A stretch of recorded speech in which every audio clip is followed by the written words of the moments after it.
O meu colega já veio aí, mas ele acha que se não se desligar o som, vamos ter sempre feedback. Se não se desliga Este som. o som de fundo. Agora já. Mas se o...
Não sei.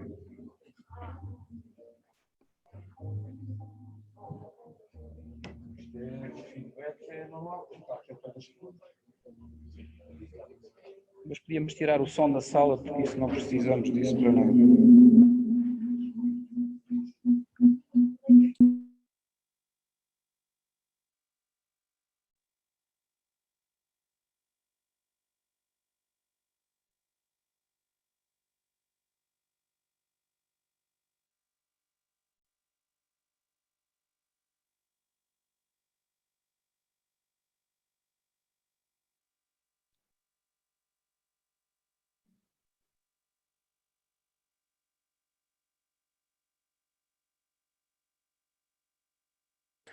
Sim, sim, teste de som, teste de som.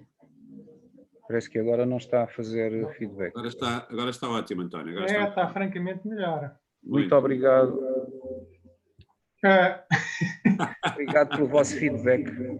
Olha, António, isso piorou outra vez. Está aqui?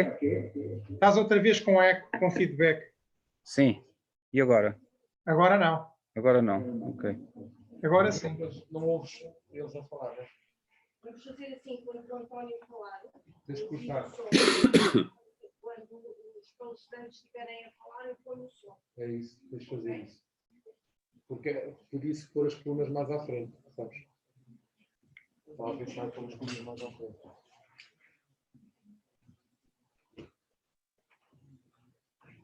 Acho que isso resolve isso. Peço desculpa por este atraso. Nós não testamos o som na altura. Não fizemos isso.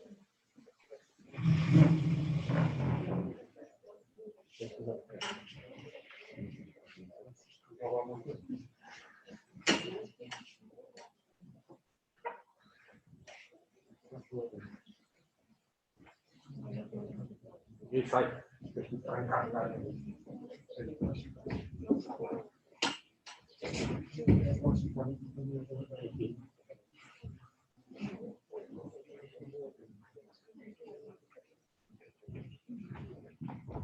Sobe lá e só oscilar.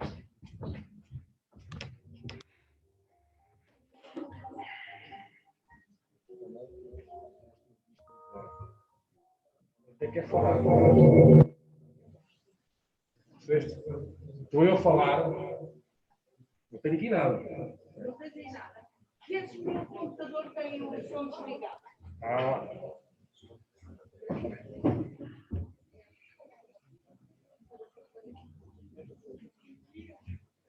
Não é o som, é o micro. É o micro desligado. Esse microfone deve estar a funcionar, sim.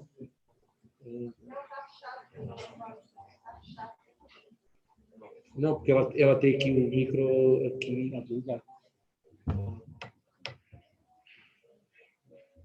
É um bocado estranho. Está desligado, né? Então deve ser ali o António.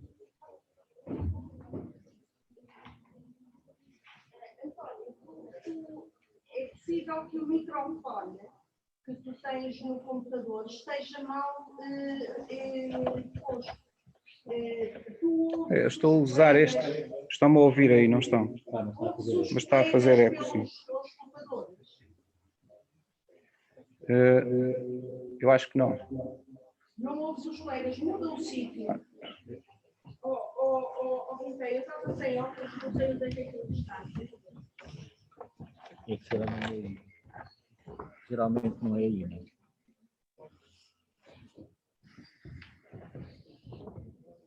O microfone geralmente não é aí ao lado, não é aqui.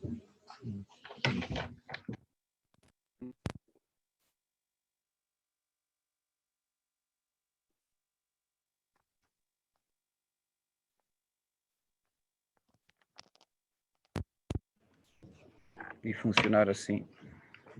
Mas continua a fazer o feedback. Sim? Mas continua. Consegue ouvir? Sofia, temos os óculos todos aqui.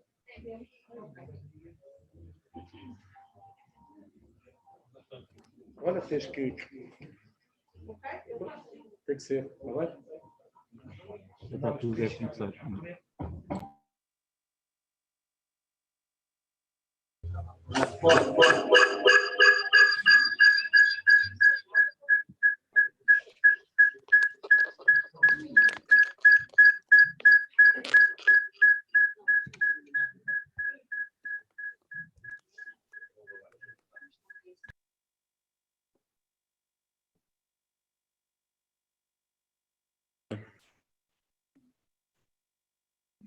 Não sei se me estão a ouvir. Sim. Estão? Sim. Agora até estás sem feedback, parece. Então, vamos lá ver, tentar então.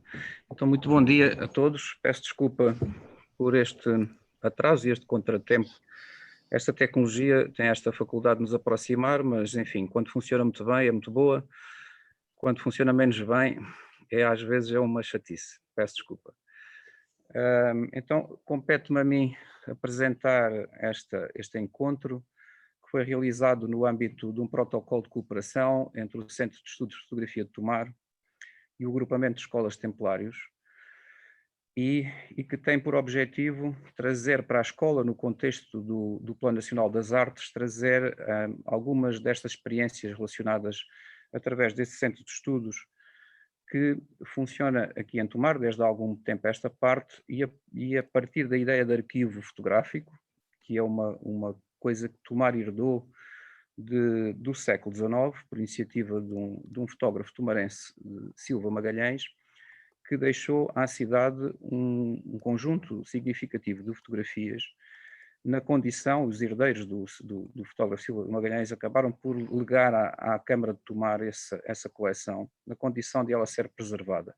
Isso aconteceu num feliz encontro entre a Câmara Municipal de Tomar e o Instituto Politécnico de Tomar, que fundaram, acabaram por 20 anos depois, cerca de 20 anos depois, e depois de muita história em comum relacionada com a cultura fotográfica, com o arquivo, com a fotografia contemporânea, que acrescentará sempre esse arquivo histórico, acabaram por formalizar um encontro na Casa dos Cubos, onde se criou um centro de estudos em fotografia.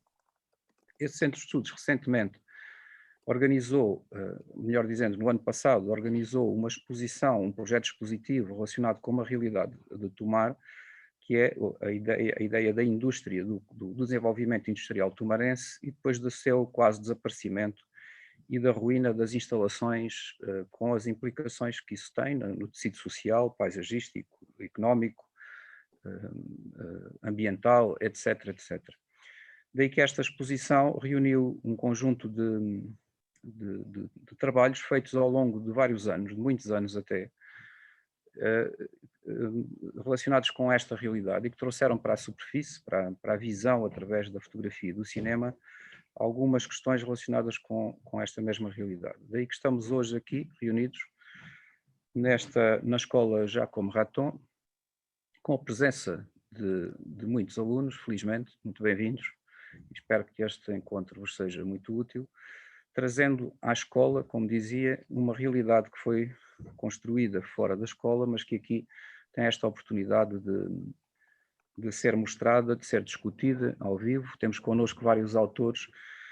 Eu vou pedir ao Paulo Pires Duval, talvez possa citar aqui a sua dupla qualidade de coordenador do Plano Nacional das Artes e de curador, para lhe passar a palavra e pedir que coordene a partir de agora esta reunião, este debate sobre aquilo que a fotografia e o cinema, a imagem em geral, podem contribuir para um conhecimento acrescentado sobre realidades como esta. Muito obrigado. Obrigado eu, António, e obrigado a todos pela vossa participação neste debate, encontro, e a todos os que estão aí no auditório também da escola, e aos alunos pela sua presença. É um imenso prazer voltar a estar agora desta forma virtual em Tomar, mas lanço aqui também o meu obrigado ao professor Paulo Macedo por toda a sua generosidade e disponibilidade para participar connosco nas múltiplas atividades que temos vindo a fazer. E ao António, o convite para estar a moderar este debate, esta conferência, que pode, como dizia o António, até trazer algumas questões sobre o porquê, não é? Ou seja, porquê num encontro sobre a memória das coisas, sobre o arquivo, a presença do Comissário do Plano Nacional das Artes. Por um lado, nesta dupla ou tripla identidade, como Comissário de Exposições, interessou muito sempre a questão dos arquivos, sejam bibliotecas, sejam arquivos de instituições como a Santa Casa da Misericórdia, aqui em Lisboa, uma exposição que fiz há uns anos no Museu de São Roque, a partir do arquivo da Santa Casa. A questão do arquivo interessa muito e vou tocar alguns pontos sobre isso, mas, por outro lado, filosoficamente, a minha formação é em filosofia, as questões relacionadas com a identidade, a formação da identidade e essa mutação que a identidade também implica em relação à história e às histórias que contamos da história, é um tema que não foge à questão do arquivo, e um filósofo que tenho trabalhado nos últimos anos, Paul Ricoeur, tocou esse ponto repetidamente, mas aqui neste contexto também do Plano Nacional das Artes, interessava não esquecer que a própria ligação à noção de documento, ou seja, aquilo que nós determinamos como um documento que é arquivado e que a partir desse momento se torna também valioso para um determinado arquivo, seja uma imagem fotográfica, seja filme, imagem em movimento. Isso a que chamamos de documento, não podemos esquecer que na própria palavra documento temos a palavra ensino. Ou seja, documento virá de docere ou docere, e docere em latim significa ensino, ensinar. E portanto o documento ensina. E o que podemos aprender do documento, nesta ligação também à educação, e de um documento fotográfico, de uma imagem, ou de imagens, interessa-me muitíssimo, e julgo que será muito importante trabalhá-lo ao nível das comunidades educativas. Portanto, hoje, neste encontro, com os participantes que a seguir também irei apresentar, aos quais agradeço a presença também, vamos discutir este papel do arquivo na preservação da memória e identidade cultural e social, como diz a apresentação deste encontro, num contexto muito claro, que é o de Tomar e da relação também com o património industrial. E esta ligação com o património industrial, permitam-me também voltar às questões do Plano Nacional das Artes, interessa-nos muito, até este ano, sublinhá-lo, pela questão do património de proximidade das escolas. Num ano, como sabem, de fechamento óbvio, pelas dificuldades e desafios que a pandemia levanta, que estamos a sublinhar muito junto das escolas a importância de valorizar o património de proximidade, ou seja, dar-lhe atenção. O registro fotográfico, a fotografia, o cinema, permite isso de focar a nossa atenção, de formar a nossa atenção, e a palavra cultura poderia também ser definida como a formação da atenção, em determinados objetos que tantas vezes não valorizamos. E essa valorização a partir da nossa atenção, ou seja, é o que torna o mundo, ou seja, as coisas existem, o mundo existe porque lhes damos determinada atenção ou não lhes damos atenção. E por isso elas podem fazer parte do mundo de uns e não do mundo de outros. Cada um de nós dá atenção a coisas diferentes. Ou a imagem fotográfica, melhor, e cinematográfica, permite também focar a nossa atenção, e todos já passámos a olhar de maneira diferente, certamente, para determinadas realidades, para determinadas coisas, depois de as termos visto ou fotografadas por alguém ou no grande ecrã no cinema. E agora, assim, de repente, estava-me a lembrar da maneira como um grande realizador, Bresson, filma as mãos, e como de repente esse filmar das mãos também me levou a olhar para as mãos de maneira diferente. Esses desvios da nossa atenção, ou seja, daquilo a que habitualmente damos atenção para passar a focá-la noutras coisas, através das artes, ou através desta possibilidade de usar estas ferramentas, é também algo que ao Plano Nacional das Artes interessa muitíssimo. Portanto, por um lado, a noção de que o documento ensina, e portanto podemos aprender com eles; por outro, do prestar atenção e do focar o nosso olhar, formar a nossa atenção a partir também dos registros fotográficos e fílmicos, e um terceiro ponto, esta ligação entre a memória, ou seja, o passado, e o presente e o futuro. O arquivo não podemos pensá-lo, e todos os presentes têm trabalhado também nessa forma, a partir disso que está morto, mas do que permanece vivo para o presente, e permanecerá. O nosso desejo, obviamente, também no plano, é que esta ligação ao passado, ao património, à memória e à identidade a partir das artes, da cultura, do património, seja sempre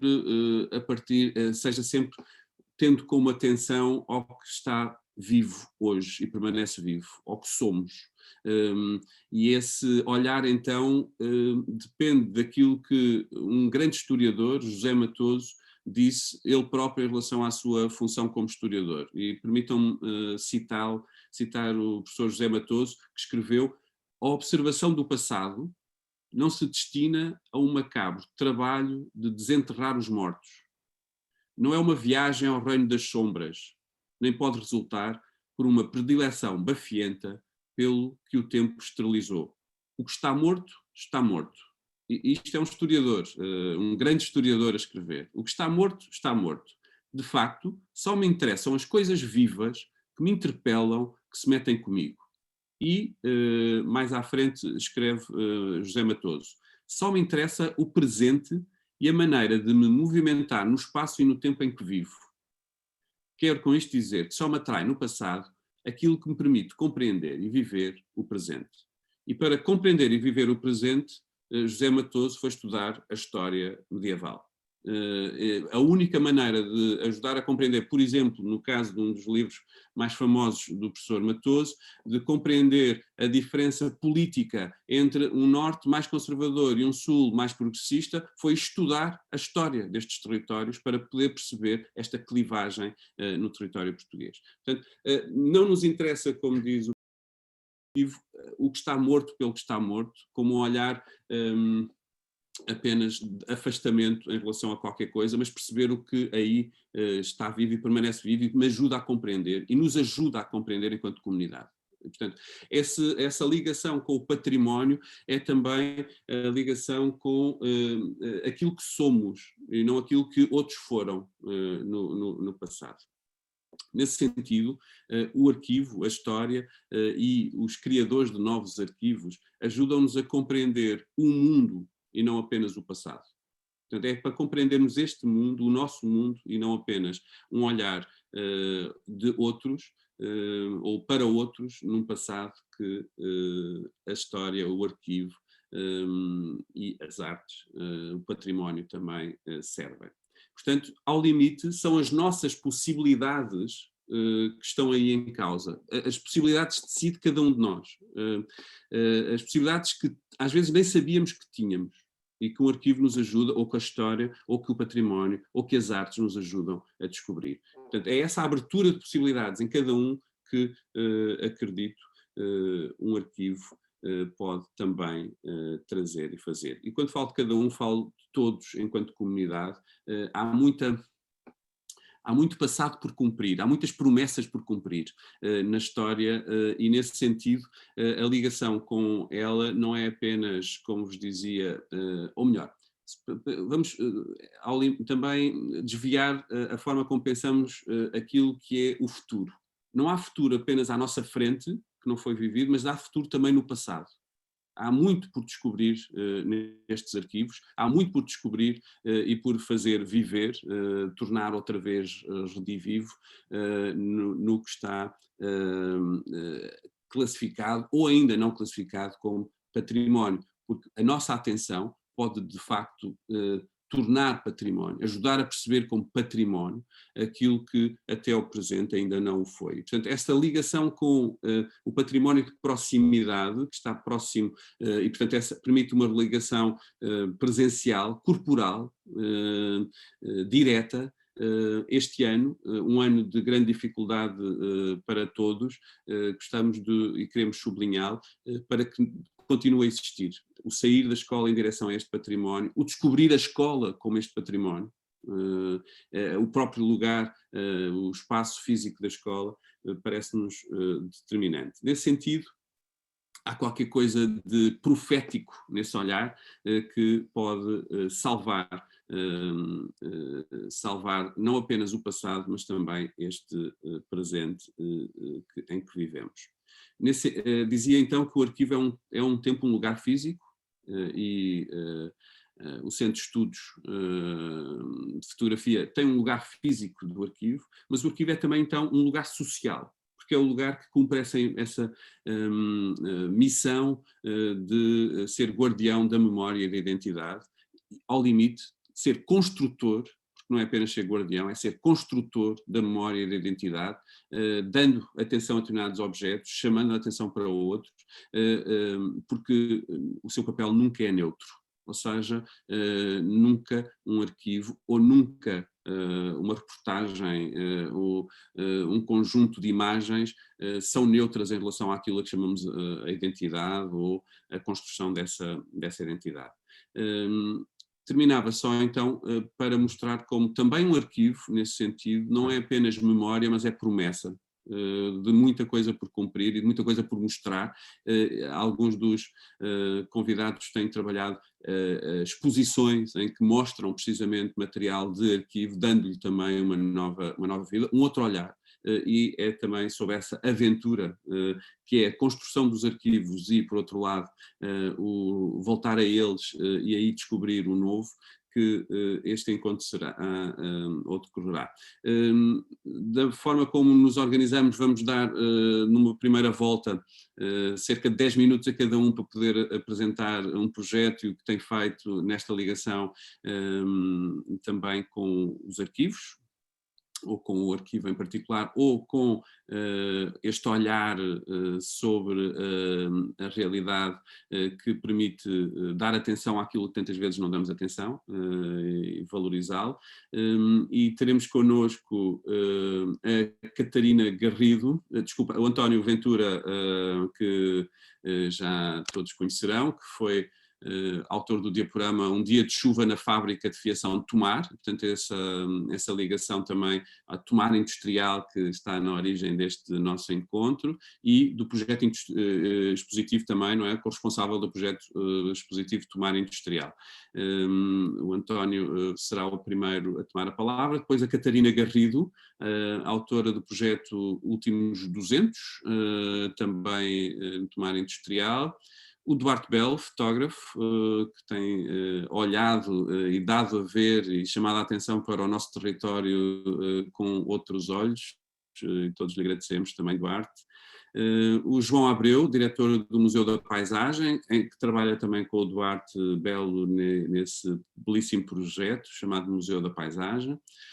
O João Henriques, coautor de um projeto Barreira Invisível, a Linha do Nabão, Inquéritos à Paisagem, e João Luz, autor de Fornalha, um filme sobre a fábrica de fiação de Tomar, um filme experimental, e portanto também vamos pensar o que é essa ligação a um olhar contemporâneo sobre este material ou sobre este património, e a Patrícia Romão, responsável pelo arquivo fotográfico do Centro de Estudos de Fotografia de Tomar, e corresponsável pelo projeto que há pouco falei, feito com o António Ventura, o projeto expositivo de Tomar Industrial. António, passava-lhe então a palavra para apresentar aquilo que nos quer apresentar nesta ligação com os arquivos ou com o património industrial também. Muito obrigado, Paulo. Está difícil. Vamos lá ver se isto estabiliza. Estava eu dizendo, a agradecer ao Paulo pela excelente apresentação que fez, que agradecemos muito. Iria só esclarecer aqui 2 ou 3 coisas, pequenas coisas. A Catarina Garrido pediu para ser eu a representá-la porque não pôde, por motivos profissionais, não pôde deslocar-se ou não pôde sequer estar disponível através deste sistema de videoconferência, mas pediu-me para apresentar aqui o trabalho dela, que eu farei com muito gosto logo que tenha a oportunidade. A Patrícia Romão pediu-me o mesmo também, por motivos profissionais não pode estar aqui connosco, vou também representá-la, portanto eu estou aqui em tripla qualidade, provavelmente. Daí que, talvez então assumindo o meu papel de autor, possa avançar já mostrando um trecho do tal diaporama que tive a oportunidade de fazer aqui há uns anos atrás sobre a fábrica de fiação, e sugeria também aqui uma sequência que talvez me parecesse a mim mais interessante, que poderíamos, uma vez que a exposição é constituída por objetos que foram alguns deles desenvolvidos no contexto académico por estudantes do Instituto Politécnico de Tomar ou por iniciativa dentro desse contexto académico, iria sugerir que se fizesse primeiro essa apresentação desses projetos e depois pedíssemos ao Duarte Belo e ao João Abreu que falassem de experiências que são, de certa maneira, exteriores a este contexto académico relacionado com o Instituto Politécnico de Tomar, onde estas coisas foram feitas, para nos falarem de uma experiência que eles podem trazer aqui, que é a deles, relacionada nomeadamente com o Museu da Paisagem e com o território nacional, como é o caso do Duarte. Talvez depois, em contraponto, pudesse fazer no final essa ligação com coisas exteriores que possam complementar a nossa experiência mais direta aqui com o território de Tomar. Então, se me permitem, eu iria fazer aqui o partilhar a minha tela, vou ver se consigo fazer isto sem criar muitas confusões. Peço desculpa pela minha dificuldade eventual, mas julgo que estarão a ver agora. Não estão. Ok.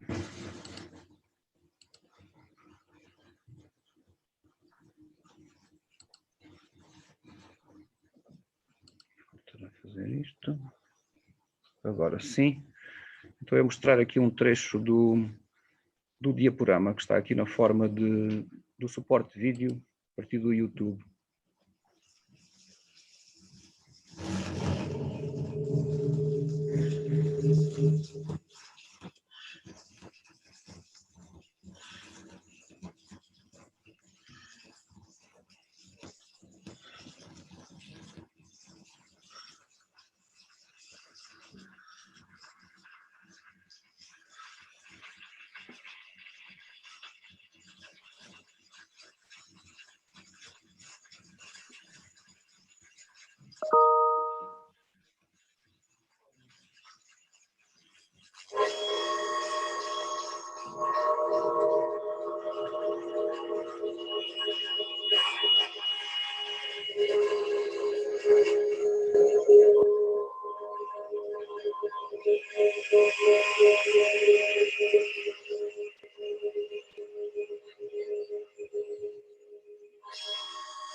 Já tenho som. Estava eu a dizer que interrompi a projeção porque duraria mais que os 10 minutos.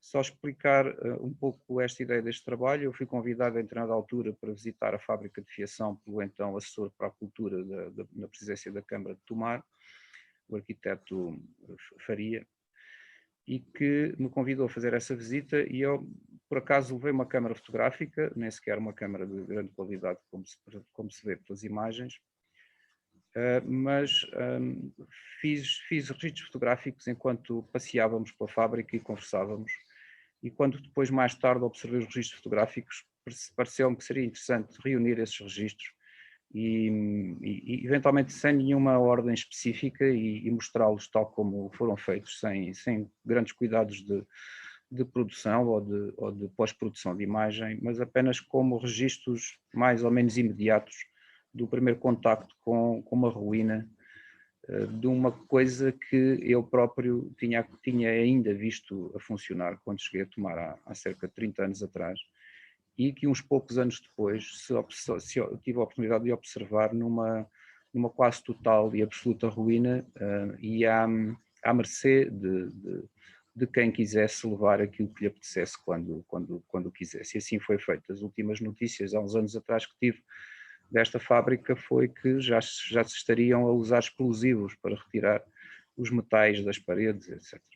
Portanto, isto foi um processo de tábua rasa de toda uma estrutura arquitetónica, industrial, que foi praticamente levada por quem precisou, por quem achou que precisava, por quem achou que tinha direito a levar. e que produziu, nesta fase, ainda se notavam registros de uma permanência quase... parecia que as pessoas tinham acabado em alguns sítios de sair no dia anterior, noutros sítios havia um abandono muito mais antigo, digamos assim. Havia ainda notas escritas, penduradas nas paredes, aquelas anotações que um operário deixa para o turno seguinte. Havia documentos, havia coisas deste género por ali fora, que se reuniram neste conjunto de imagens que estão aqui apresentadas de um modo mais ou menos aleatório, e ao fazer isto tentámos também reconstruir o ambiente e daí ter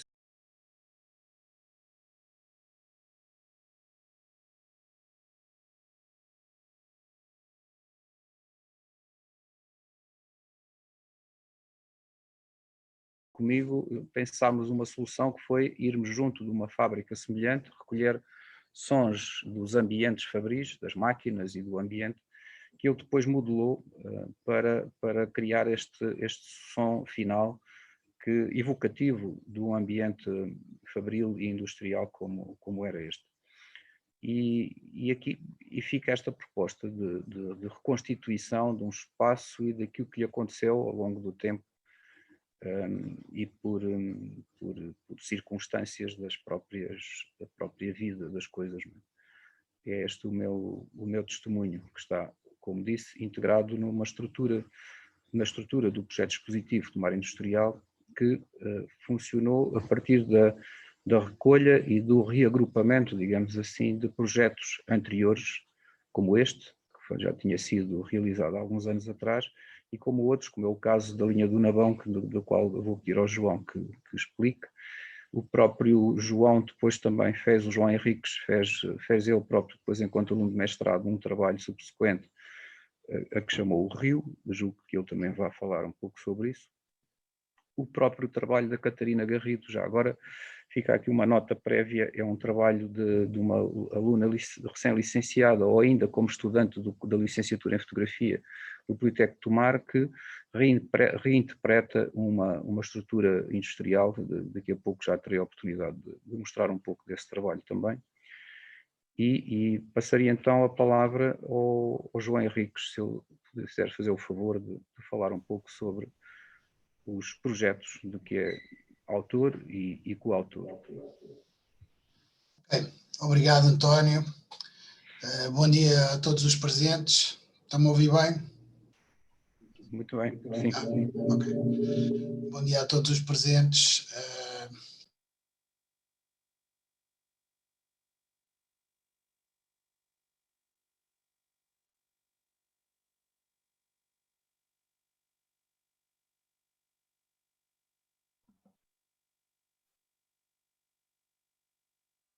João, estás sem microfone. E agora? Estão-me a ouvir? Agora está bem. Agora está bem. Ou seja, então perderam aquela minha pequena introdução. A introdução não ouvimos nada. É melhor começar. Obrigado, então. Não me apercebi disso. Portanto, bom dia a todos, obrigado pela vossa presença e pela vossa colaboração. Obrigado ao professor António Ventura por me ter convidado. Eu vou-me introduzir muito brevemente e depois vou também falar só um bocadinho sobre dois projetos. Portanto, eu fui aluno da escola Jacome Raton, portanto, onde os alunos estão agora a assistir. Fiz o meu percurso no ensino secundário nessa escola e a curiosidade é que a fábrica de afiação, o projeto que o professor António Ventura acabou de introduzir, foi trazida para Tomar pelo senhor Jacome Raton, ou seja, que posteriormente deu nome a essa escola. Entretanto, a vida foi dando muitas voltas e há uns anos fui aluno também da primeira edição do mestrado em fotografia de Tomar e acabei por fazer esses dois projetos, colaborar nesses dois projetos, um deles coletivo e outro individual, que vou apresentar a seguir. E agora, em breve, também graças ao convite do professor António Ventura, vamos colaborar numa série de iniciativas a que chamaremos Fotografia e Território, no Centro de Estudos de Fotografia de Tomar, e que eu gostaria muito de ter a presença de vocês, sobretudo dos alunos, já que estamos tão próximos e queremos criar esses cruzamentos e, digamos, uma série de dinâmicas que o Paulo Pires do Val tão bem apresentou logo de início. E nada melhor do que vos apresentar algum trabalho que foi feito no passado. Vou-vos apresentar brevemente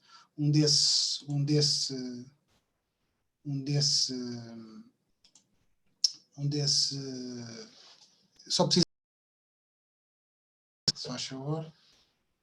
Estão a ver? Estão-me a ouvir? Estamos a ouvir, Estamos a ouvir, mas não estamos a ver o teu ecrã, isto é, estamos a ver a ti. Sim. Eu iria...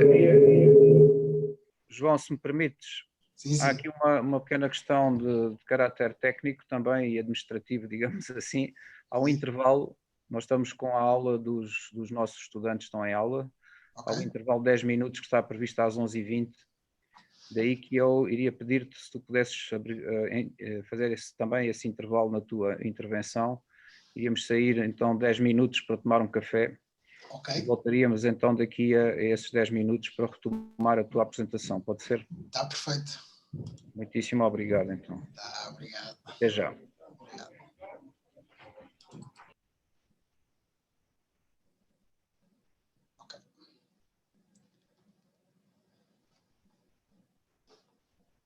Agora temos a tua tela, já está à vista, João.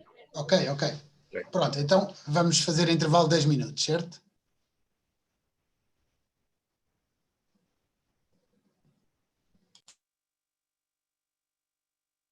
Isso não é, António?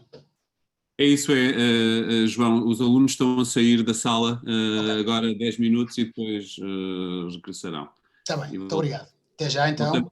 Voltamos para discutir. Até já, então. Até já, obrigado.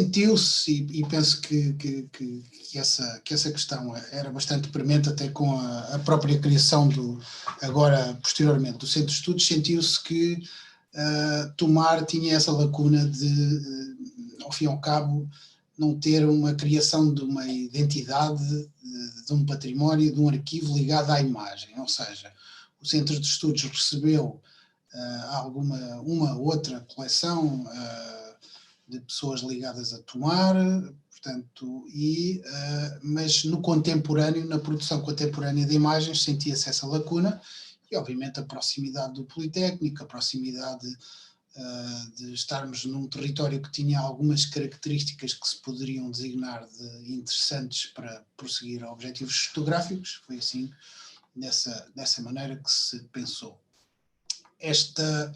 Esta lógica foi sempre muito dentro daquilo que o Paulo Pires do Val falou no início, portanto, da construção do arquivo, mas também não de um arquivo que ficasse morto, não é? Um arquivo que permitisse compreender o lugar, viver o lugar e compreendê-lo não apenas a um nível, digamos, topográfico, ou seja, o que é a nossa região, mas em termos de um entendimento das imagens enquanto uma partilha do sensível, algo que nos ensina sobre o mundo, sobre a relação estética com o mundo, não é? A relação dos sentidos com o mundo. Portanto, e nesse sentido, se vocês tivessem tido a oportunidade de ir visitando as imagens, perceberiam que há uma espécie de poesia visual, não é? Que no fundo acaba por criar então essa identidade e essa memória, e penso que nesse aspecto esse objetivo foi claramente atingido. Entretanto, eu enquanto aluno fui, portanto, fiz também um trabalho sobre o rio, agora já na sua extensão total, ou seja, e o título do trabalho chamava-se Rio, Geografia Sentimental, ou seja, que é um título que, enfim, remete para um entendimento da paisagem em que o autor projeta determinado tipo de emoções na paisagem, ou seja, essa é digamos, a paisagem entendida como recepção das emoções das pessoas, não é? Mas na verdade o título era enganador, porque o sentimentalismo que estava implícito era que o meu pai e a minha mãe e eu, todos nascemos junto ao rio. Ou seja, a minha mãe nasceu junto à nascente, em Ancião, o meu pai nasceu numa aldeia a poucos quilómetros de Tomar, que é a Póvoa, e eu nasci já quase junto à Foz, em Tomar. E, portanto, aquilo que eu procurei foi cruzar várias questões da imagem que eram preponderantes para o entendimento da imagem, da paisagem, enquanto uma coisa que é culturalmente criada. Ou seja, a palavra inglesa landscape, que é vista da terra, nós cá quase chamamos paisagem àquilo que não é paisagem, mas é um dado cultural. Portanto, a paisagem é a terra. Portanto, aquilo que nós fazemos depois das vistas da terra, isso é que forma a paisagem, através do qual podemos perceber a pintura, podemos perceber a fotografia e etc. Portanto, eu tinha preocupações que eram de origem fenomenológica, portanto, do conhecimento do lugar através do corpo, territorial e digamos, artística ou estética, não é? Portanto, questões da história da arte. E esse trabalho refletia justamente sobre isso. Agora, para terminar a minha intervenção, enfim, estamos todos com o tempo um pouco curto, volto a reforçar que no final deste mês já, portanto, o Centro de Estudos vai inaugurar uma exposição que vai conter alguns destes elementos e algumas destas imagens e, portanto, eu gostaria de convidar os alunos e os restantes elementos tomarenses que passeiem à exposição, porque passear por uma exposição não é apenas uma visita de estudo, não é? Passear por uma exposição é o prazer de encontrar conhecimento sobre outras formas. E sem prazer eu penso que não há conhecimento. Pode haver informação, mas o conhecimento perde-se um bocadinho, não é? Portanto, no fim do mês contamos com a vossa presença. O professor António Ventura com certeza vos endereçará os convites respectivos para estarem presentes e agradeço o vosso convite e passo a palavra ao Paulo ou ao próximo convidado, que ainda não sei quem é. Muito obrigado. Muito obrigado, João.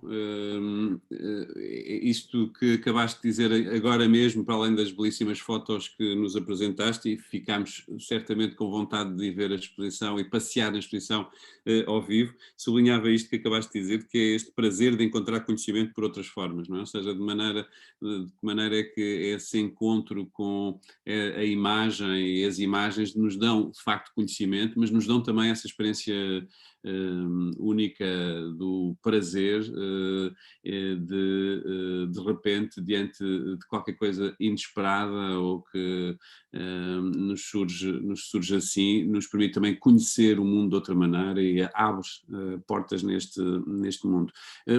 Falando, ou melhor, como o António há pouco indicou, podíamos continuar então nesta sequência de trabalhos em volta de Tomar e passava a palavra ao João Luz, antes de dar a palavra ao Duarte e ao João Abreu. João Luz? Sim. Estão a ouvir-me? Muito bem, João. Ok. Obrigado, Paulo. Obrigado pelo convite em estar aqui. É sempre uma oportunidade, em primeiro lugar, de aprendizagem. Estar a ouvir estes autores e estar a ouvir estar a ouvir-vos constitui, antes de mais, uma oportunidade de aprendizagem e por isso também vos estou grato. Aquilo que eu posso fazer é falar um pouco sobre o processo criativo ou se quisermos ser mais específicos, a metodologia de construção fílmica que eu segui para fazer o filme Fornalha. Portanto, o contexto em que o filme é produzido ou foi produzido partiu de uma chamemos-lhe encomenda, no âmbito da Capital da Cultura, de Guimarães, Capital da Cultura, havendo ali um subtema em Guimarães que ligado à ruína industrial e à reconversão do património industrial, dando-lhe outras utilizações, outros usos. Surge nesse contexto, havia, portanto, é uma encomenda, havia um tempo específico para construir ou para produzir este objeto fílmico, que eram 2 semanas, portanto, num espaço de 2 semanas, eu tive este raro privilégio de poder fazer o que quisesse naquele espaço. E o espaço em particular foi a fábrica, as ruínas da fábrica de fiação. Na primeira abordagem ao espaço, aliás, na primeira abordagem à concepção daquilo que poderíamos vir a fazer, nós lidamos sempre ou paramos sempre com a questão das fórmulas. O que é que nós vamos fazer? Vamos fazer um filme narrativo, ou vamos suster este nosso objeto uma estrutura narrativa, vamos fazer algo mais poético, mais livre, vamos fazer algo mais documental e por isso mais dado à formação de conhecimento. O que é que vamos fazer? Eu fiz tudo, acabei por misturar tudo. Tem qualquer coisa de documental, tem qualquer coisa de poético, eu diria bastante, tem bastante de narrativo, portanto, o que eu fiz foi uma amálgama de fórmulas e filo de maneira muito espontânea. Não houve propriamente, nem havia tempo para haver uma reflexão mais profunda que não fosse quase o processar a informação que me chegava, e isto vai ao encontro daquilo que o Paulo Pires de Val falou no início, que é para onde converge a nossa atenção. Portanto, eu estou num espaço em ruínas, que é um corpo vivo, apesar de, desculpem, apesar de cadavérico, é um corpo com vida, na medida em que a natureza se apropria da construção humana, da presença, daquilo que foi a presença humana, mas existem áreas que são escombros, tal como o professor António Ventura também referiu, existem ainda vestígios que podiam ter sido feitos, podiam ter tido origem ontem, portanto existem vestígios muito frescos da presença humana. Portanto, é um corpo, a própria natureza e as circunstâncias físicas daquele espaço da fábrica de fiação, por esta mistura entre corpo vivo, mas também corpo cadavérico e corpo disperso, dilacerado, isto acabou também por condicionar e, de certa maneira, o objeto fílmico vai ao encontro daquilo que me chamou a atenção. A fábrica de fiação tem uma extensão enorme, vai até ao rio, desvia o rio, traz um rio artificial até si, funcionou em tempos como uma fonte de energia para a cidade, de energia elétrica, foi a primeira fonte energética da cidade de Tomar, creio, pelo menos eu tenho essa informação. Portanto, tudo aquilo tem muitos membros, tem muitas extensões, tem muitas implicações e perante isso coloca-se a questão em termos conceituais, como lidar com tudo isso, como transformar toda esta variedade e toda esta dispersão num objeto fílmico que se quer inteligível, interpretável e que se quer, ao mesmo tempo, que nos dê algum conhecimento daquilo que foi o espaço, daquilo que foi a vivência. Sem querer parecer muito esotérico, há também aqui um lado de fantasmagoria. Não sei se puderam, se puderam ver o filme Coisa Ruim, do Frederico Guedes, se não me engano. Há uma teoria muito interessante avançada nesse filme para os fantasmas, para a ideia de fantasma, que é a sílica que é utilizada na construção das paredes de cimento, tem um efeito de fixação dos campos eletromagnéticos muito semelhante à fita magnética que nós utilizávamos nas gravações de vídeo, áudio, que entretanto se deixou de utilizar. Portanto, tem um efeito de gravação. Esta teoria é uma teoria interessante, paracientífica ou pseudocientífica, mas esta ideia de estarmos na presença de algum tipo de fenómeno que se fixa nos lugares construídos, de certa maneira, e volto a repetir, sem parecer muito esotérico, nós sentimos isso quando passeamos pela fábrica de fiação e tecidos. Aquele espaço foi espaço de vida de muita gente, gente com posições sociais distintas, com ambições sociais distintas, com vidas que variam entre a opulência e a pobreza, mas em suma é um espaço riquíssimo. Se nós enfrentarmos, se nós enfrentarmos este tipo de circunstâncias com um certo fascínio, uma certa predisposição para nos sentirmos encantados ou fascinados por aquilo, nós percebemos que as sensações que nos chegam por via da atenção são riquíssimas, são intensas e de certa maneira inspiradoras para construirmos qualquer tipo de obra.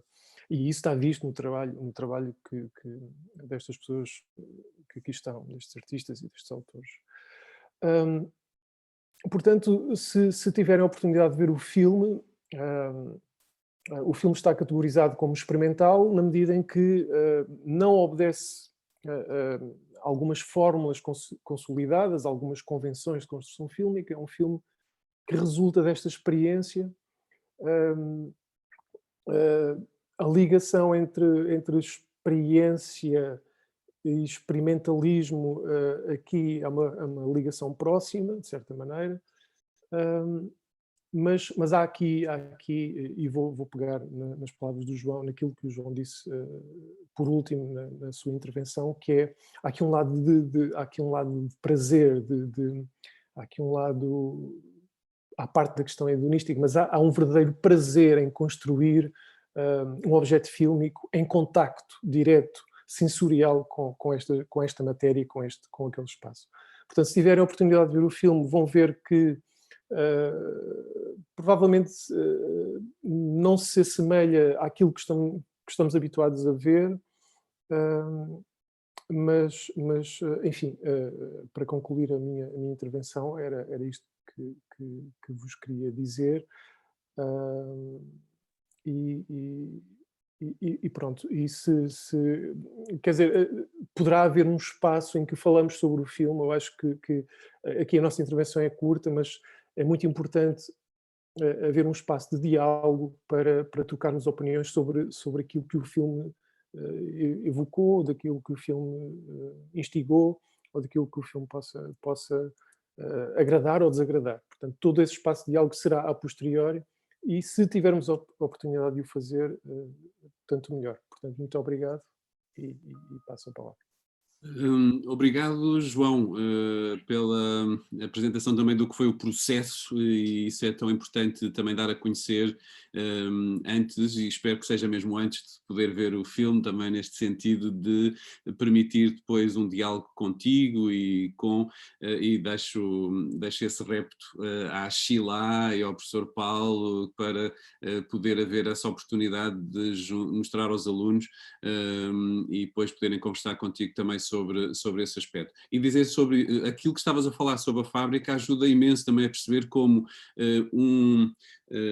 uma ruína, património que às vezes não damos a atenção devida, pode ser trabalhada de maneira tão interdisciplinar, e tu, à medida que foste falando, foste chamando a atenção para as questões da energia, ou da história, ou da natureza e da biologia que ali está também, ou das artes, seja do filme, do cinema, ou do olhar que lançamos sobre ela. Portanto, podemos pensar aquele território de maneira transdisciplinar e poder ser útil a todas as disciplinas, e portanto o trazeres isso aqui, perceber que as ruínas são um corpo vivo, como dizias, e útil também para as diferentes disciplinas no percurso, no currículo hoje, é muito importante.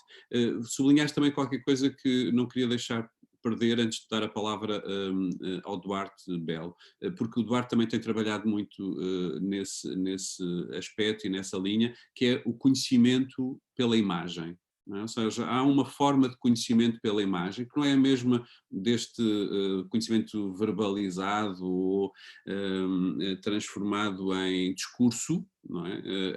Há um outro modo, o conhecimento pela imagem, e diria, também juntava outra coisa, pela montagem. Ou seja, pela forma como se ligam imagens, não é? Ou seja, e no caso de um filme experimental como o teu, essa ligação entre imagens, não contando, como dizias, uma narrativa imediata, permite também perceber esse outro lado fantasmagórico que as ruínas têm, e que, por exemplo, uma autora como Zambrano, Maria Zambrano, uma espanhola, escreveu que as ruínas têm sempre qualquer coisa de sagrado ou de divino, porque é uma parte que nos faz pensar ou imaginar um todo, não é? Ou seja, aquela parte, aquela ruína, aquilo que é um resto, não é? O resto permite-nos apontar para qualquer coisa que está ausente. E o divino, ou o sagrado, ou mesmo os fantasmas, enquanto presentes, estão sempre a fugir. E essa ideia de que as ruínas nos ligam também a este espaço da imaginação, não é? Ou seja, nós temos que é um bocadinho como ter que completar o que está incompleto, não é? Ou seja, temos que imaginar o que foi, reconstituir. Isso abre um espaço imenso também à capacidade humana de conhecimento através da imaginação. Isso só queria sublinhar, porque me parece muito interessante, e obrigado. Agora fiquei com imensa vontade de ver o filme e depois conversarmos a seguir sobre ele. Hoje não o faremos, mas vamos dar a palavra ao Duarte. Paulo, eu só intervinha pedindo ao Duarte e ao João Abreu mais um bocadinho de paciência só, porque gostaria de ter a oportunidade de falar em nome da Catarina Garrido, mostrando um pouco do projeto que ela desenvolveu, não na fábrica de afiação, mas na fábrica de Porto Cavaleiros, se me permitirem. E se eu conseguir chegar aqui com sucesso aos materiais que tenho para mostrar. António está a fazer a partilha a partir de um computador que não temos imagem. Sim. Tenho que corrigir isso, sim.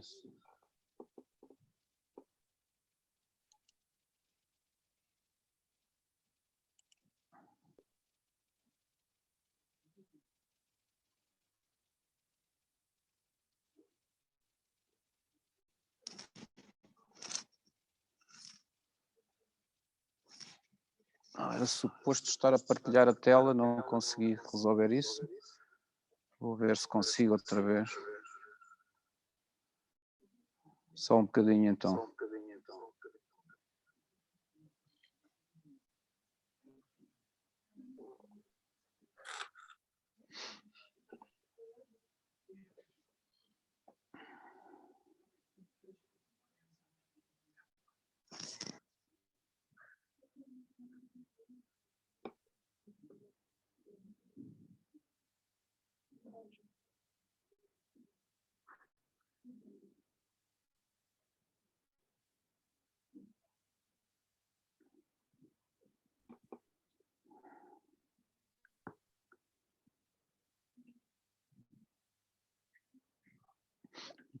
Parece então que já temos imagem.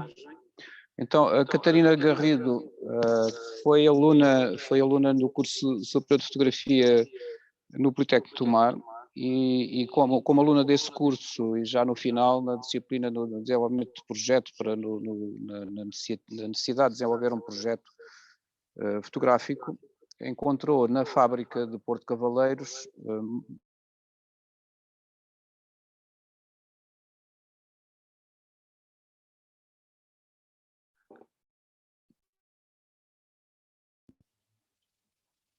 sim, está a fazer um bocadinho de feedback.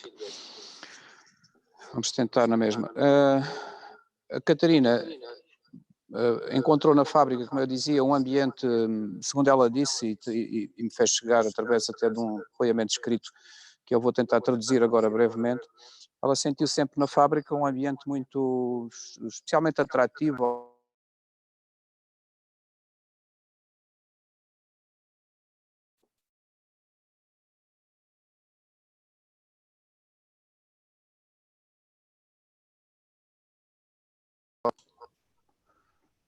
António, estás com cortes no som? Pois, não sei se é o próprio sistema que faz isto. Vamos continuar e vamos tentar. Então, a Catarina recolheu imagens na fábrica de Porto Cavaleiros e a determinada altura, entre as várias coisas arruinadas com que se ia deparando, encontrou materiais relativos ao funcionamento da fábrica, nomeadamente no que diz respeito a fichas clínicas e outros materiais. E ela recolheu essas fichas clínicas e sobre elas aplicou a emulsão fotográfica e sobre essas fichas clínicas agora dotadas das capacidades fotográficas, digamos assim, como suportes, ela foi aplicando imagens que foi, entretanto, recolhendo na fábrica em diferentes zonas e relacionadas com diferentes aspectos que lhe chamaram a atenção, no fundo criando uma relação entre ela própria, a fábrica, o produto dessa relação que foram as fotografias e depois aplicadas agora sobre os materiais que ela aí recolheu, tentando de certa maneira também fazendo chamar a atenção para as pessoas que ali estiveram, que ali trabalharam e das quais resultaram estes registros dispersos e atirados para o chão, como se já não fizessem falta a ninguém ou não tivessem importância. Digamos que há aqui também um processo de apropriação, digamos, que é o modo como ela sentiu o projeto e como sentiu a necessidade de se relacionar com este espaço em ruínas e digamos que há aqui uma reinterpretação contemporânea e que sobrepõe diferentes processos e diferentes soluções técnicas e estéticas para falar dessa relação que acontece agora no contemporâneo entre alguém que fotografa e que sente um determinado espaço e que depois que o interpreta e acaba produzindo um resultado final, enfim, diferente do habitual, mas que presumo tenha um valor acrescentado bastante interessante.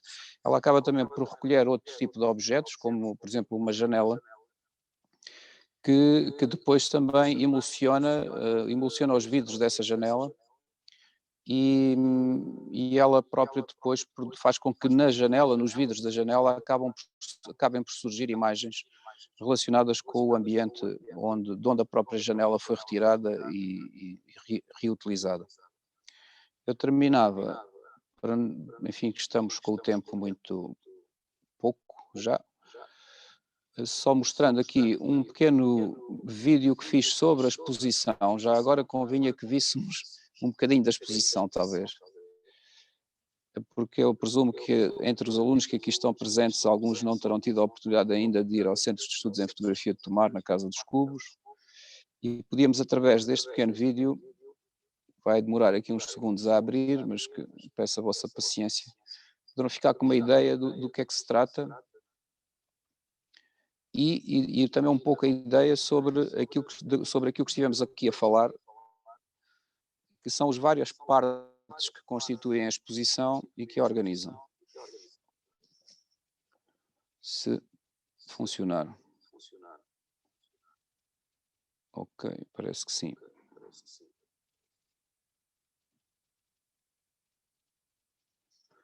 Só mais um bocadinho, peço desculpa.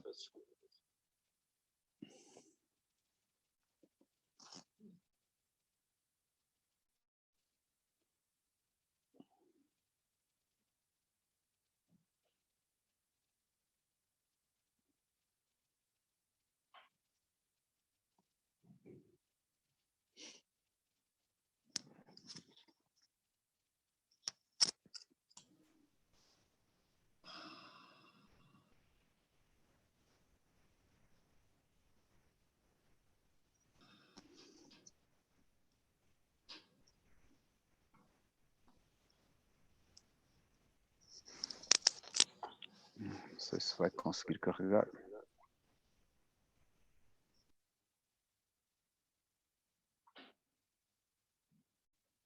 Não, talvez não.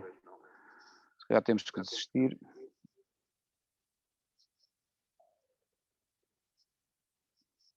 Peço desculpa.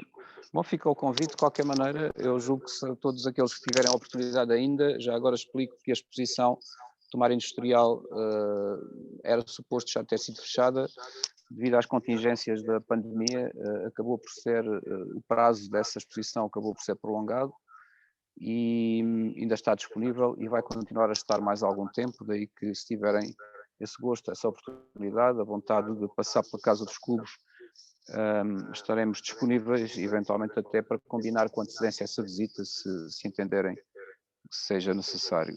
Então eu vou tentar desligar o sistema, uma vez que isto não está a funcionar, no sentido de passar a palavra então, como o Paulo Pires estava a sugerir, ao Duarte. E obrigado pela paciência e peço desculpa por estes problemas técnicos. Passamos então a palavra ao Duarte. Não sei se tem que tirar, António, a partilha de tela para que o Duarte depois possa apresentar a sua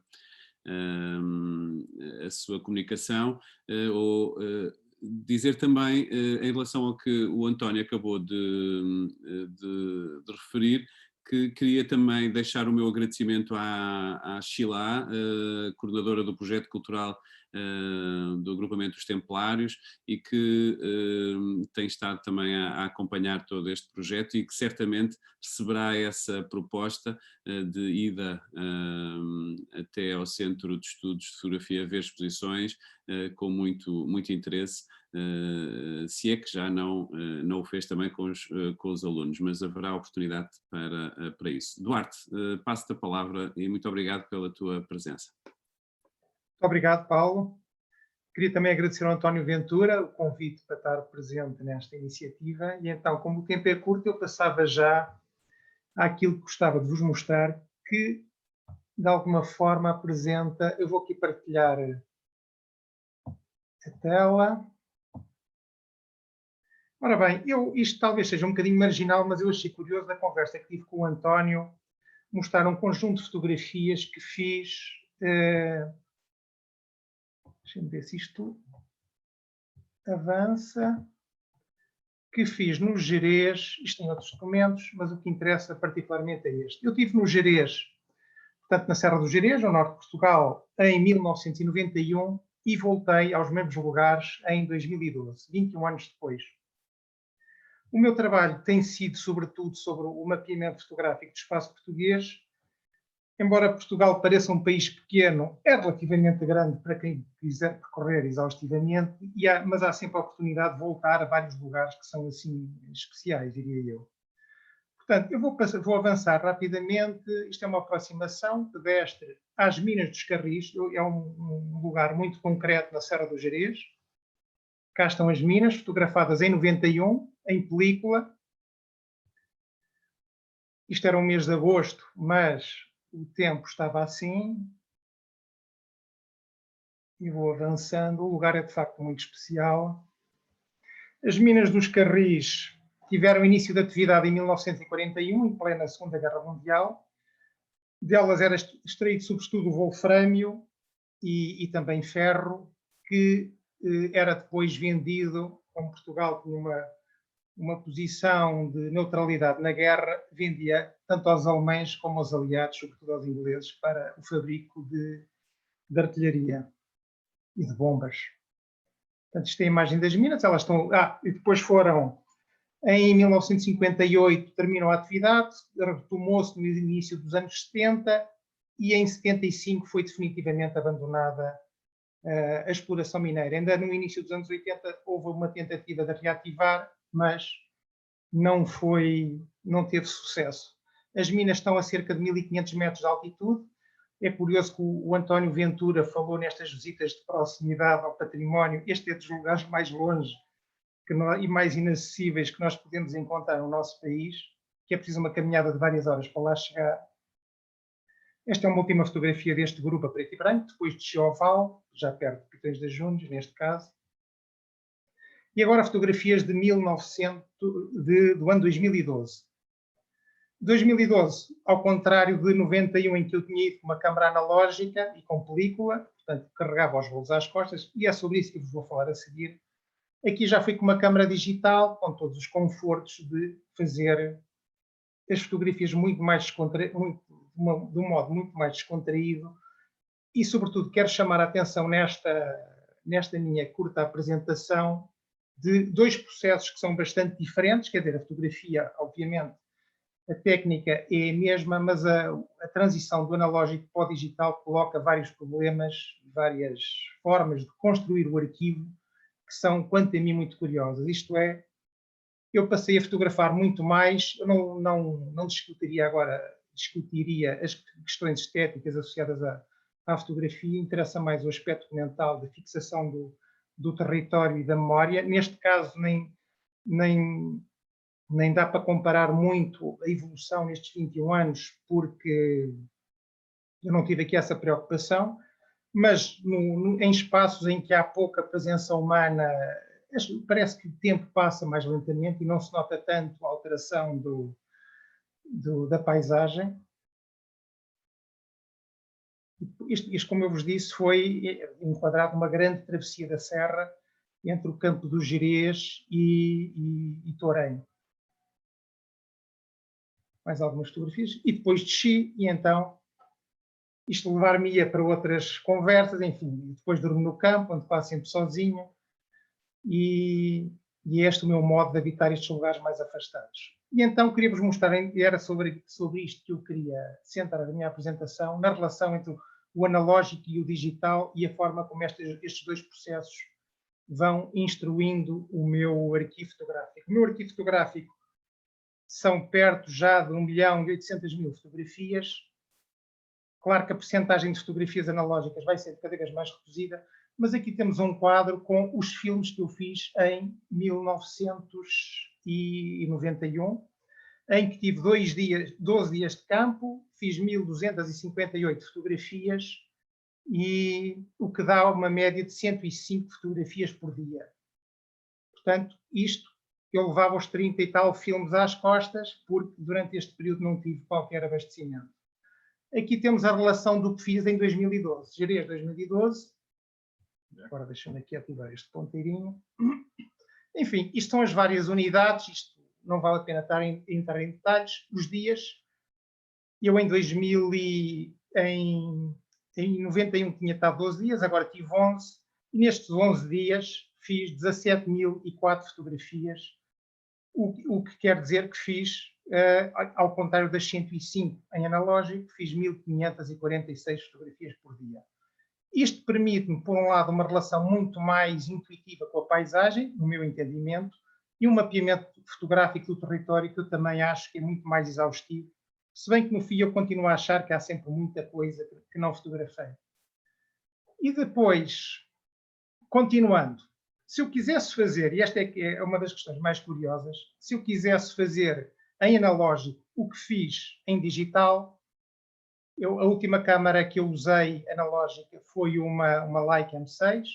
Eu tenho aqui os pesos, e era isto que eu vos queria chamar a atenção, uma Canon 5D Mark II, com 3 baterias e com vários cartões, e tudo o que eu levo comigo pesa 1,9 kg sensivelmente, e curiosamente a Leica pesa praticamente a mesma coisa, com... Ora, os 36 fios pesavam praticamente 1 kg, a câmara era mais leve e no total o peso é muito similar. Agora, se eu quisesse usar... Peço desculpa que agora aparece-me aqui uma coisa... perdão. Portanto, se eu quisesse fazer as mesmas 17.000 fotografias com analógico, eu teria que levar 436 filmes comigo, o que daria um peso de 13,5 kg às costas, o que quer dizer que inviabilizava completamente este trabalho, porque eu já levava mais ou menos 15 quilos. Isto são trabalhos que eu faço em que vou autonomia, em que vou em autonomia, isto é, levo tudo quanto é alimentação, levo comigo, e claro que a água encontro no caminho, no caso na Serra do Gerês. O que vai sendo cada vez mais difícil, que isto é outro aspecto curioso, é que as serras de facto estão cada vez mais secas, porque antigamente no verão, nas serras graníticas, tínhamos sempre água e agora deixamos de ter. Então, era isto que eu vos queria mostrar. Portanto, este trabalho que fiz em digital em 2012 era praticamente impossível, uma vez que eu tinha que levar 13 quilos de película às costas, além do volume bastante grande que isto representa. Se acumular com todo o material de campo em autonomia para os tais 11, 12 dias, tornava a coisa inviável. De maneira que, sintetizando, a questão que eu aqui gostaria de trazer é a forma como a própria tecnologia e a evolução dos meios, neste caso de captura de imagem com que lidamos, altera significativamente a forma como vamos construindo, fazendo o mapeamento do território, registando a sua imagem e depois construindo o arquivo. E é sobre esta relação entre os vários tempos do meu arquivo que eu tenho trabalhado bastante a nível de exposições, e é sobre isto e destas questões muitas vezes marginais que eu gosto de frisar como é que o tempo vai estando presente também de diferentes formas num trabalho de fotografia e que tantas abordagens podem ser feitas sobre esta questão. E passaria então a palavra ao seguinte, não sei se o Paulo... Só ia levantar uma questão que também me interessa, e obrigado pela tua apresentação, Duarte, que tem a ver precisamente com essa multiplicação de imagens ou da documentação, não é? Ou seja, dos anos 90 para hoje, não é? Multiplicaste 10 vezes o número de imagens. 15 vezes o número de imagens escolhidas.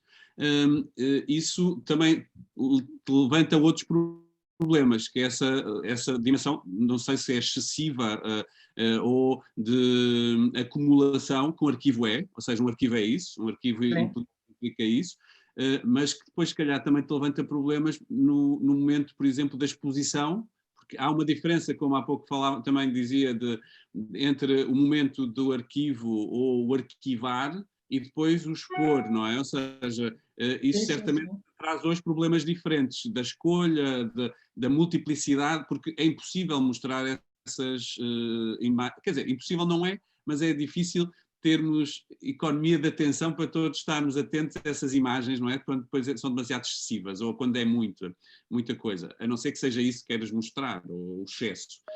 Se é para dar atenção, isso implica uma escolha, não é? Implica uma escolha, mas eu, muitas vezes, há aquela dicotomia entre a qualidade e a quantidade, não é? Quanto a menos dias que correm é um problema que não me interessa muito. Interessa-me, de facto, os problemas que levantam a quantidade e como é que eu posso lidar, desenvolvendo metodologias específicas, com uma tão grande quantidade de informação. E depois como é que posso verter essa informação em conhecimento. Ou, enfim, de sabedoria, diria eu, assim num prazo mais largo. Mas eu, de facto, gosto muito de trabalhar a questão da quantidade e não focar tanto na fotografia objeto, não é? Isto é, deslocar-me um bocadinho da ideia da história da arte, da pintura, sobretudo, em que é um conjunto de telas que é mostrada numa exposição, para mostrar um processo e a forma de construção do próprio percurso sobre o território. No fundo, é isto que eu pretendo com o meu trabalho, mais do que objetos, do que imagens isoladas, não é? E a relação que se estabelece entre elas e como é que nós vamos navegando num mar cada vez maior de informação. Porque eu acho que isto é uma imagem muito, muito viva, não é? O excesso de tudo no nosso tempo, o aumento da velocidade, até a aceleração, não é? do tempo histórico, é uma questão que eu acho que faz parte do próprio universo da fotografia. E quando eu deixei de fotografar em analógico, eu agora não conseguiria obviamente, mas não sou capaz de já fotografar a preto e branco. Quer dizer, a cor faz parte da imagem digital, a película era de facto película a preto e branco, eu revelava os filmes em casa, imprimia as imagens e esse mundo mudou e eu mudei com ele, basicamente é isso. E tento expor este processo no meu trabalho. Muito bem. Obrigadíssimo, João. Voltaremos, se pudermos, ainda à conversa, mas para não atrasar mais, dava a palavra, desculpa, Duarte, dava a palavra ao João Abreu, com quem tens trabalhado também no âmbito do Museu da Paisagem. João, queres nos contar o que é um Museu da Paisagem? Bom dia a todos. Obrigado também aqui pela oportunidade.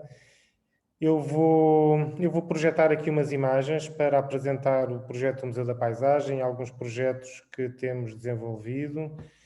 Com licença, só aqui rapidamente. Ok.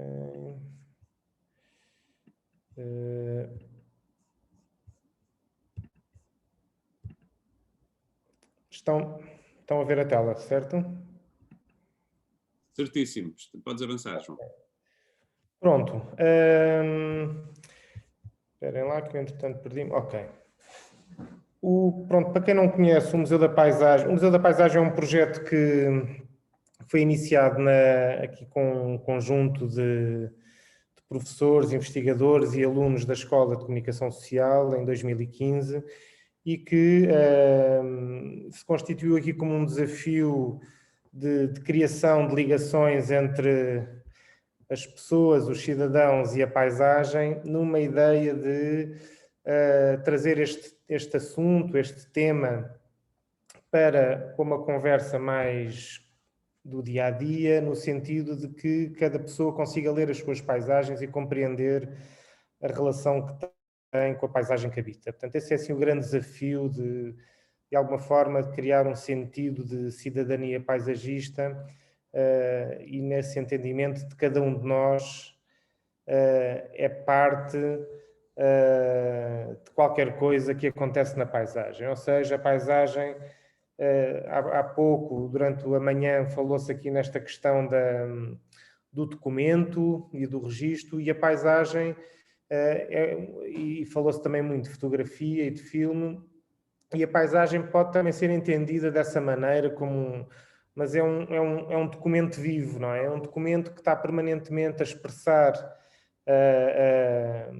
o modo como habitamos os territórios e que, se soubermos olhar para esse documento, conseguimos também compreender-nos melhor a nós e à maneira e às opções que vamos tomando e as consequências que isso tem nesse próprio território. Então, este projeto, este museu, que é assim uma contradição, esta ideia de musealizar a paisagem, o que propõe essencialmente ele tem uma sede online, mas essa sede online é apenas um ponto de partida depois para uma descoberta da paisagem que se pretende que seja no próprio território. Ou seja, não queremos uma visita virtual, queremos que a partir de alguns conteúdos que estão disponíveis online e também em publicações, cada visitante parta para este museu que é do tamanho do território do país inteiro, portanto é um museu que é o próprio país. E o primeiro projeto que nós tivemos, que começou em 2017, em 2016 e terminou em 2018, ele trabalhou a bacia hidrográfica do Tejo, portanto Tomar está dentro desse grande território, dentro do qual todas as ribeiras correm na direção do Tejo, em território português, claro, senão seria ainda mais difícil, e em conjunto com outros politécnicos também, fomos procurar nesse território pontos de leitura, pontos de observação da paisagem que nos permitissem, a partir dali, ter uma conversa com os visitantes. Ou seja, a paisagem é muito complexa, há muitas camadas, ou seja, ela contém em si, ou seja, quase que de um único lugar nós poderíamos só estudar um único lugar e uma arqueologia da paisagem, começar a retirar camadas e entender o que é que está por trás daquela expressão na paisagem. A nossa ideia foi não detalhar todas essas camadas, mas em cada ponto escolher um assunto, um tema que nos permitisse falar a partir dali de questões que para nós são importantes na paisagem. E eu pus aqui esta imagem é perto do Santuário de Nossa Senhora da Estrela, na subida para Marvão. Aliás, ali à esquerda já se consegue ver ali a muralha de Marvão. E quando parámos aqui neste lugar, alguma coisa nos chamou, talvez este penedo, e apercebemos-nos que este penedo tinha sido ocupado por alguém. E ao fim de algum tempo apareceu aqui este senhor que está num lar de idosos mesmo aqui ao lado e que não se revê naquele espaço e que aos poucos foi-se apropriando deste penedo. Percebeu que havia ali uma concavidade e começou a limpar, aquilo estava cheio de lixo e depois criou ali uma secretária, foi buscando coisas nas imediações e trazendo para ali e construindo um lugar que era seu.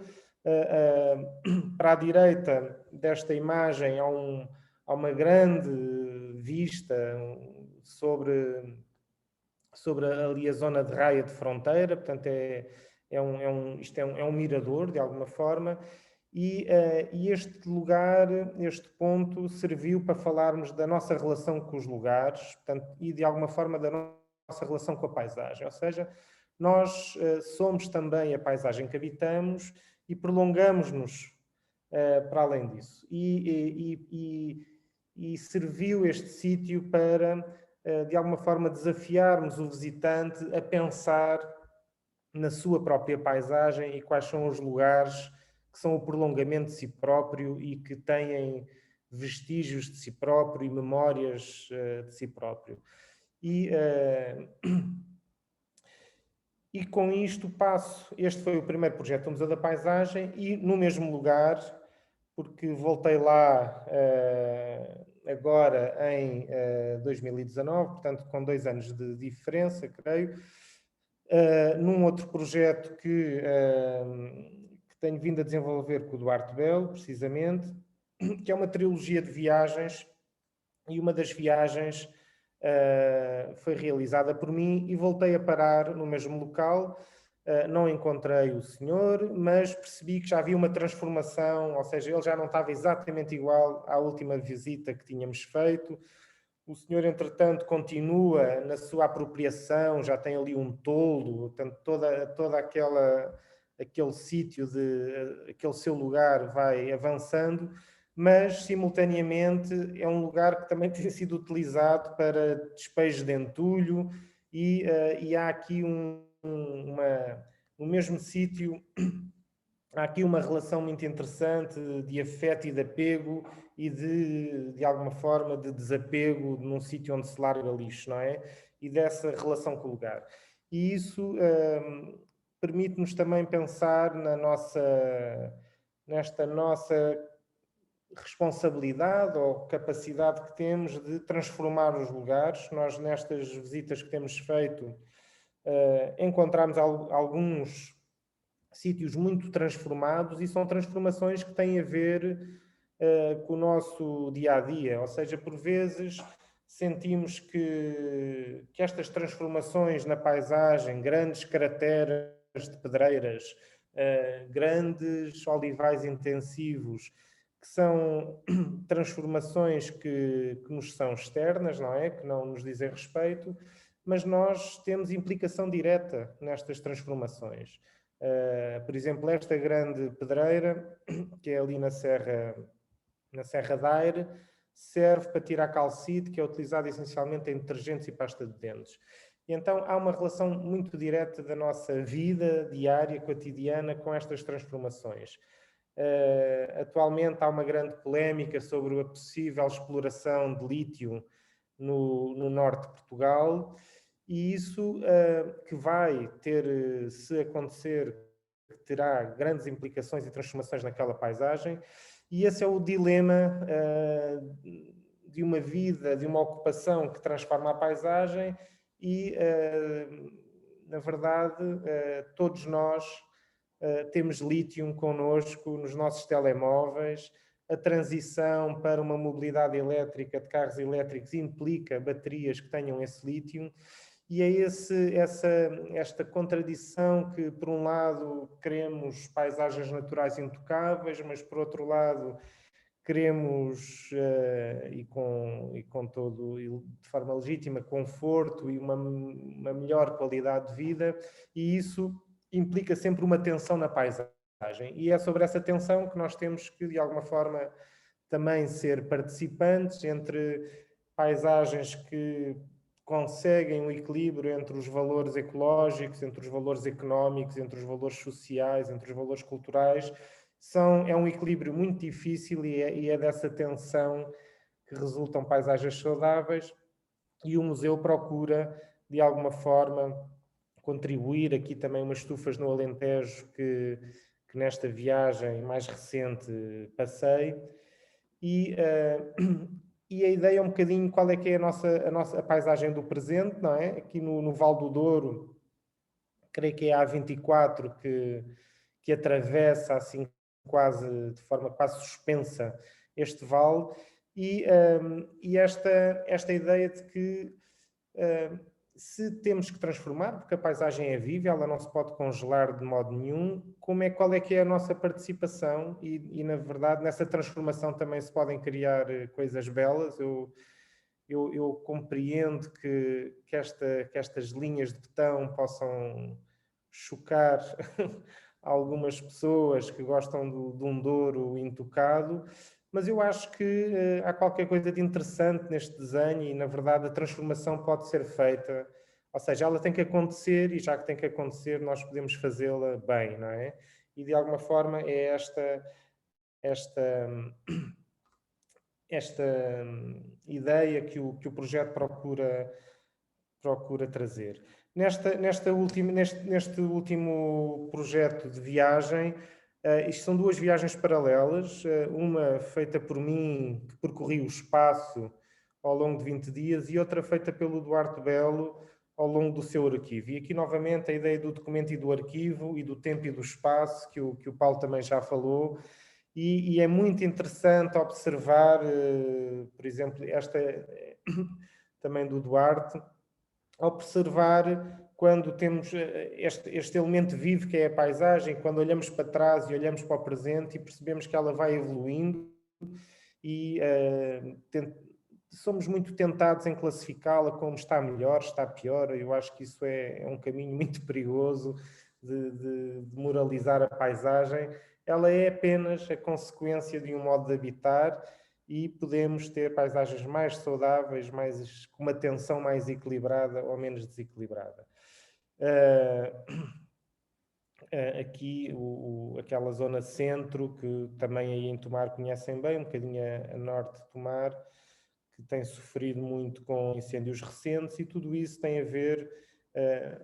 Li um texto do arquiteto Ribeiro Teles, o arquiteto paisagista Gonçalo Ribeiro Teles, escrito há 20 anos, que falava do que iria acontecer com o abandono da ruralidade, e tudo o que está a acontecer está escrito nesse texto de há 20 anos, e é muito interessante. Quem consegue ler a paisagem consegue perceber um bocadinho para onde é que vai o caminho da sua transformação. Aqui também transformações mais recentes, das Comieiras das Serras. E só para acabar, porque o tempo é muito curto, já terei falado demais, só aqui um convite para visitarem o site. Há uma exposição aqui Há aqui uma preocupação também muito do museu, não apenas neste registro documental e nesta tentativa de reflexão e de diálogo, mas também da promoção de alguns projetos artísticos com artistas que têm um olhar próprio sobre os territórios e sobre a paisagem, e este é um projeto de um coletivo de artistas que é o West Coast, com uma exposição multimédia que tem sons e há uma interação entre objetos que resultaram de um percorrer de um território, também perto, não muito longe de Tomar, é ali na zona de Vila Velha de Ródão, e que vos convido a visitar. E pronto, muito obrigado. Aqui uma outra viagem do Duarte.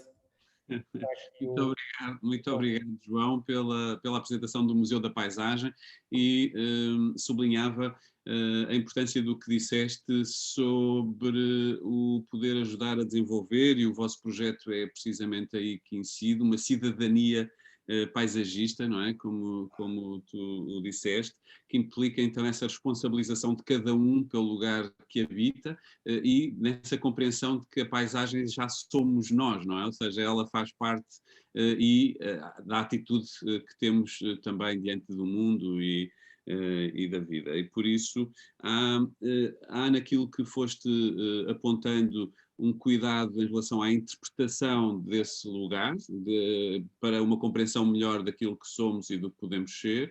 Há uma interpretação também, fizeste isso em relação à imagem, há um cuidado também das imagens que se tiram e depois podem olhar e ver, e ver coisas que não tínhamos visto a primeira vez, não é? Assim, um clássico do cinema mostra-nos isso, como uma imagem pode revelar o que não tínhamos visto antes, o blow-up, esse cuidado de interpretação, mas também, como dizias, quando é necessário, a possibilidade da intervenção, ou seja, a partir da própria imagem eu perceber que há uma intervenção no sentido de um reequilíbrio, ou de apontar para o equilíbrio e desequilíbrio que existe, e portanto há também uma dimensão de protesto, chamemos-lhe assim, que a imagem pode ter ou pode ajudar a ter, e nesse sentido uma exposição tem claramente uma exposição ou um arquivo tem uma dimensão estética, mas pode ter associado e tem associado uma dimensão ética ou política mesmo, e que pode ter consequências no futuro. Sublinhava então algumas das linhas do que disseste. Perguntava se há, porque estamos a chegar ao fim, perguntas na sala, ou seja, há algumas questões, comentários que os alunos... Ficámos sem som, Paulo, não sei porquê, mas de repente ficámos sem som. Sim? Não percebi? Sim, o som do Paulo deixou de chegar aqui, não sei se é por falta de... Estão-me a ouvir, António, agora? Está-me a ouvir, António? Não, Paulo, não estamos a ouvi-lo, não. Eu estou a ouvir bem. António, ouve-me agora? Não, a Zoom está ativa.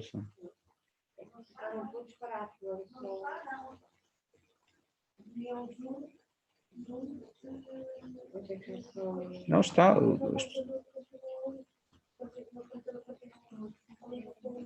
Paulo, continuamos sem som. Peço desculpa. Não ouvem nenhum dos participantes. Não, ela está ativa aqui. Eu estou a ouvir bem. Eu também estou a ouvir bem. Está ativo. Então. Também. A sessão está ativa. Ficámos foi sem som, não sei porquê. A minha ouves-me, António? Agora ouvimos, sim. Então se calhar o Paulo já consegue. Ouvem-me agora? Sim. António, peço imensa desculpa, estava a falar continuava em relação ao João, mas passava a palavra agora aí ao público, aos alunos, se têm perguntas, ou a quem nos está a assistir, se tem alguma questão para fazer aos participantes. Muito bem. A maior parte dos estudantes, entretanto, saíram porque chegou àquela hora do intervalo e da continuidade do percurso deles, como tínhamos falado há pouco. Há algumas pessoas ainda presentes na sala, não sei se há perguntas que vocês queiram colocar diretamente. O que pode acontecer é que nas sessões em diferido, uma vez que estas gravações vão ser vistas por mais estudantes, entretanto, possam surgir algumas dúvidas que depois vos farei chegar por outros meios. Estou certo que qualquer um dos participantes terá gosto em responder a essas questões ou aos comentários, e agradecemos sempre que eles possam chegar. se não houver dúvidas ou questões ou comentários aí, eu só sublinhava, bem, que foi um gosto estar convosco esta manhã. Agradeço muitíssimo ao António Ventura este convite, ao professor Paulo Macedo e à Sheila Fernandes também podemos colaborar com esta iniciativa do Centro de Estudos de Fotografia de Tomar. Ficamos muito contentes e sublinhava um aspecto que ao longo de hoje destas várias apresentações me fui lembrando. O Schlegel diz que um historiador é um profeta virado para trás. Um historiador é um profeta virado para trás. E ao olhar para ou a ver algumas das vossas propostas, não de historiadores, mas de artistas, de fotógrafos, de realizadores, de pensadores sobre a questão do território, da paisagem, do património, sentia que podia dizer o mesmo também de vós, ou seja, são profetas que olham também para trás e nos dão a ver o que de outra maneira não tínhamos visto. E isso julgo que é um epíteto que vos pode ficar bem, neste sentido que dizia no princípio, que não é apenas para olhar para o que está morto, mas precisamente para o que está vivo e permanece vivo hoje, aqui e agora, e nos marca. Esta ligação ao território como parte de nós, e ao território aqui, património industrial ou paisagem, mesmo que inconscientemente, ou seja, ele está lá, mesmo que inconsciente, gostava de sublinhar e de perceber como é que é também uma relação com algo que está desconhecido. E os arquivos são, nesse sentido, mananciais de futuro, não é? Ou seja, estão cheios de futuro ainda por descobrir. Da minha parte, agradeço, fiquei, como dizia também há pouco o João Luz, é um prazer poder partilhar convosco este dia e aprender convosco. E António, passo a palavra para fechares desse lado. Obrigado, Paulo. Eu agradeço imenso, muito sinceramente, e muito as suas palavras e o modo como exprimiu um sentir que me parece aqui muito coletivo, digamos assim, mas nas suas palavras isto pareceu ainda muito melhor do que nos parecia já individualmente, provavelmente. E faz-nos sentir, pelo menos a mim, fez-me sentir que vale a pena desenvolver este esforço e manter estas coisas a funcionar. Nós tivemos ontem a oportunidade de ter aqui, portanto, este encontro, esta é uma parte do encontro que tem outras duas componentes, digamos assim, ou mais componentes, nomeadamente ontem falámos aqui sobre a história da indústria, nomeadamente em Tomar. Tivemos aqui a professora Fernanda Rolo, a falar sobre esses aspectos gerais no panorama nacional e principalmente o que aconteceu em Tomar e o modo como Tomar foi, de certo modo, inovador e pioneiro nestas questões. Depois tivemos o engenheiro Luís Vicente, que nos falou sobre a história da própria escola Jacome Raton, também foi aluno da escola, tal como o João Henriques, falou-nos aqui dessa história.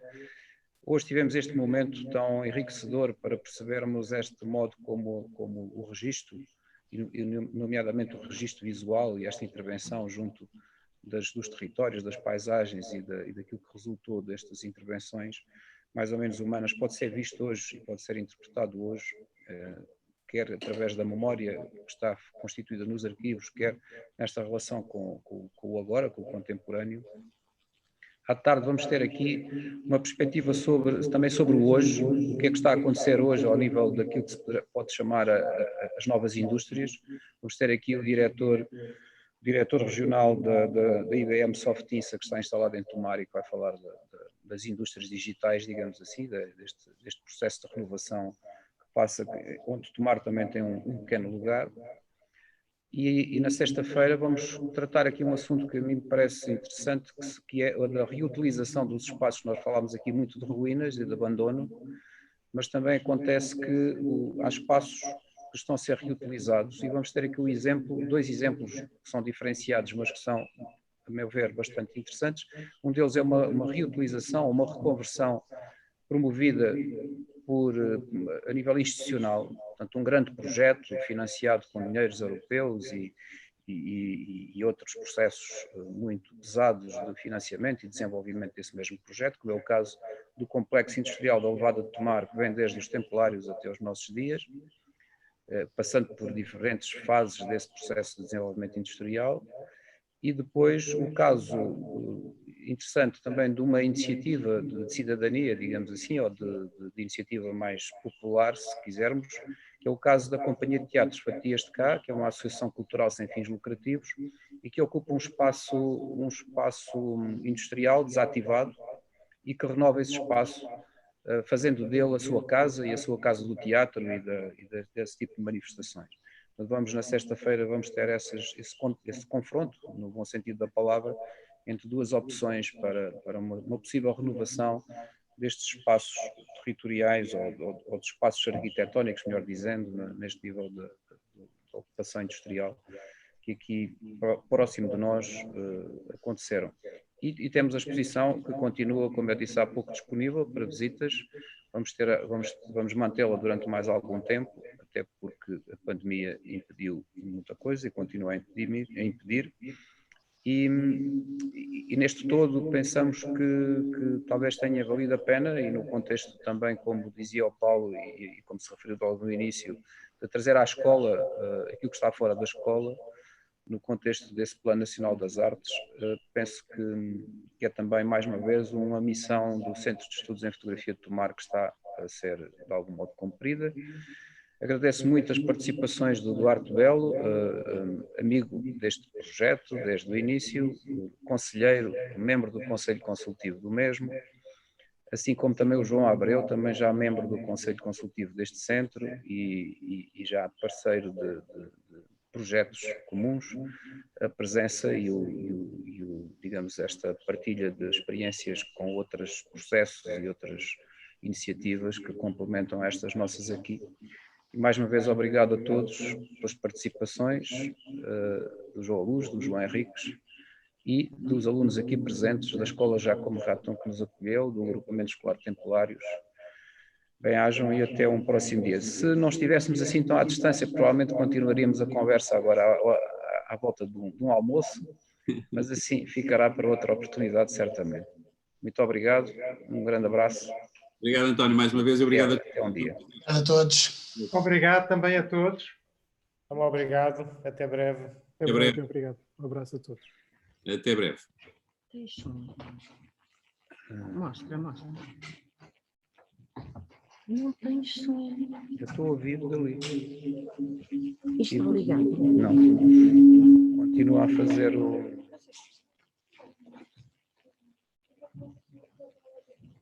Se temos todos os microfones fechados,